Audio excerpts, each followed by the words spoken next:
भिन्न और शतमलव भाग 3।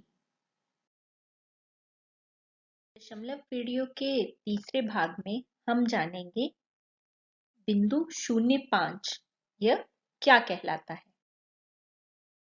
ये है एक इकाई मतलब एक, और इस इकाई के अगर हम इस तरह से 10 समान भाग करते हैं और उसमें से ये एक भाग ले लेते हैं तो ये भाग कहलाएगा एक दशांश, जिसे हम 1/10 इस तरह से भिन्न के रूप में या बिंदु एक इस तरह भी लिख सकते हैं।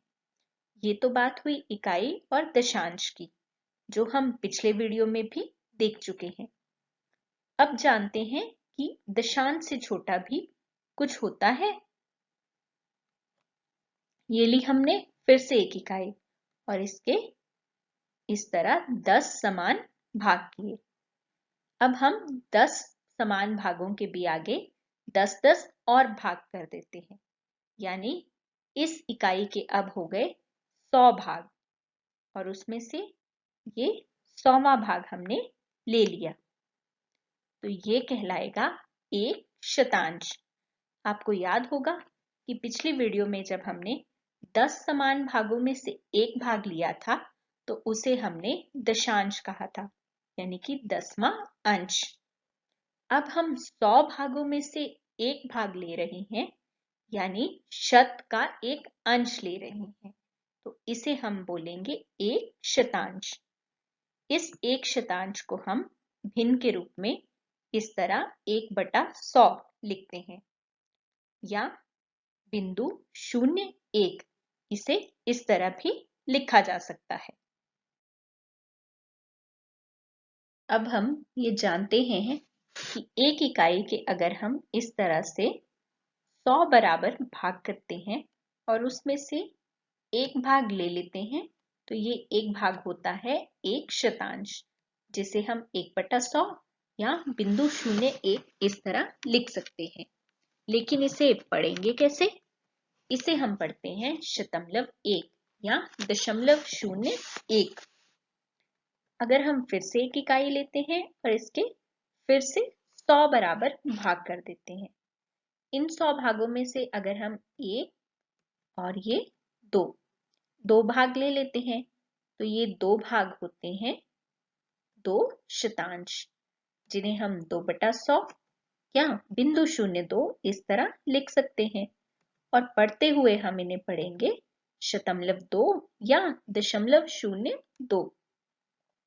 अब आप सोचकर बताइए कि अगर हम फिर से इकाई के 100 भागों में से इस तरह से कुछ भाग ले लेते हैं, ये हुए 10 और ये 5, 10 और 5 मिलकर हो गए 15, तो ये 15 भाग क्या कहलाएंगे?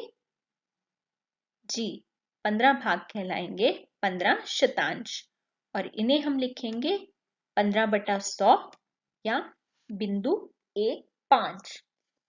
अब क्योंकि 15 शतांश में 10 और 5 शतांश हैं और 10 शतांश मिलकर एक दशांश बनाते हैं, इसलिए इसे हम बिंदु 1.5 इस तरह लिख रहे हैं।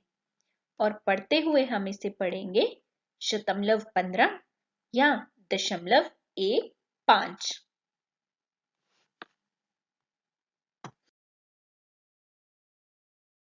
ये है एक इकाई यानी एक, और ये शतमलव 1। अगर हम इकाई में शतमलव 1 को जोड़ दें तो हमारे पास उत्तर में क्या आएगा? सोचिए। उत्तर में हमारे पास इकाई और उसके साथ शतमलव 1 आता है, जिसे हम 1.01 इस तरह लिख सकते हैं। और इसे पढ़ते हैं हम 1.1 या 1.01।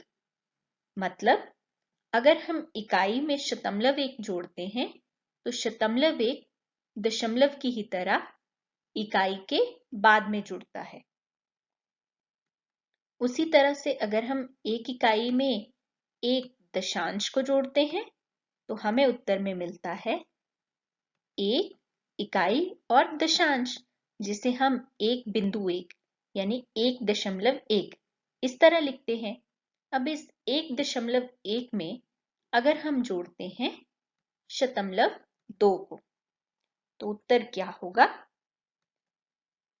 उत्तर में आएगा इकाई, दशांश और 2 शतांश, और इसे हम लिखेंगे 1.12, यानी कि जो 2 शतांश थे वो दशांश के बाद जुड़ गए, और इसे पढ़ेंगे 1.12।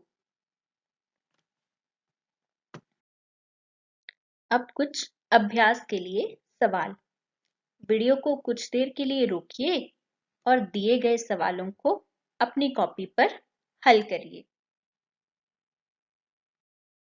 मुझे उम्मीद है कि आपने सभी सवालों को अपनी कॉपी पर हल कर लिया होगा। अब आप अपने उत्तरों की जांच कीजिए। क्या आपके सभी उत्तर सही हैं? अगर हाँ, तो आप अगला वीडियो देख सकते हैं। लेकिन अगर कहीं कोई कमी है या कोई उत्तर अभी भी गलत है, तो इस वीडियो को फिर से ध्यान से देखिए और अभ्यास करते रहिए।